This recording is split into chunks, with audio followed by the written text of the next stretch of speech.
Qu'est-ce qu'on retiendra de la carrière de Samuel Umtiti? À 31 ans, il prend sa retraite footballistique alors qu'il n'avait plus de club suite à son passage fantomatique au LOSC.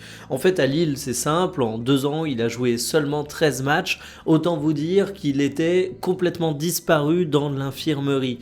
C'est quelque chose qui m'a fait mal au cœur parce qu'il avait été prêté par le FC Barcelone à Lecce et du côté de l'Italie, il avait réussi à faire une saison pleine, il avait seulement manqué 2 ou 3 matchs pour blessure et du coup, j'avais de l'espoir sur le fait qu'il relance sa carrière au LOSC, mais voilà, le champion du monde 2018 n'aura jamais été épargné par les blessures et ça a véritablement détruit la seconde partie de sa carrière.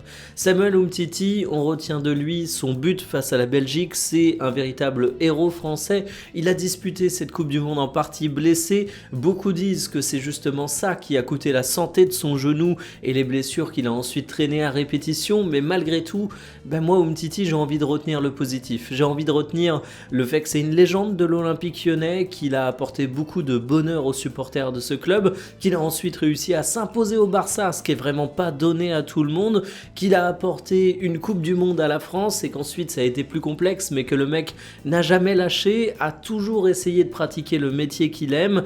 Alors certes, 31 ans ça fait tôt pour une retraite footballistique, mais à un moment il faut arrêter les frais. J'espère qu'il s'épanouira dans sa prochaine carrière.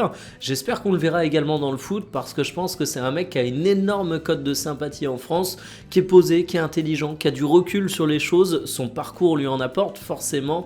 Bref, merci pour tout Big Sam.